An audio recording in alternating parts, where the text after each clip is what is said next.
యదా యదా హి ధర్మస్య గ్లానిర్భవతి భారత అభ్యుత్థానమధర్మస్య తదాత్మానం సృజామహం. ధర్మము ఎప్పటికీ నశించేటువంటిది కాదు. Righteousness shall never decay. కనుక గ్లానిర్భవతి భారత, కొంతవరకు ఇది చలనం కలుగుతూ ఉంటుండాలి. However, it becomes shaky at times. నిజముగా ధర్మమే నశించేటువంటిదైతే అది ధర్మమే కాదు. Truly speaking, if the righteousness shall never perish, ధర్మము నశించేటువంటిది కాదు, it will never perish, nor it లేక will never- మరుగుపడేటువంటిది కాదు. it cannot be hidden either. కొంతకాలము మానవుని యొక్క ఆచరణ సన్నగిల్లిపోవటం చేతనే అది మరుగుపడినట్టుగా కనిపిస్తుంది.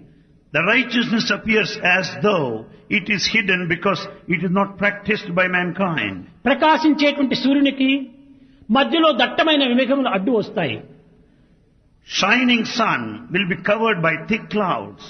కానీ ఈ విద్యలో అడ్డు ఉండేటువంటి ఒక వ్యక్తి సూర్యుని చూడలేడు, కానీ సూర్యుని తేజస్సుకు అడ్డం రావడానికి వీలు కాదు. But however, nothing can come between the sun and the sunlight. కనుక ఈ యొక్క సన్లైట్ అనేటువంటి ధర్మమునకు, సన్ అనేటువంటి సత్యమునకు ఎవ్వరు కూడా అడ్డు తొలగడానికి వీలు కాదు. Therefore, sunlight is righteousness.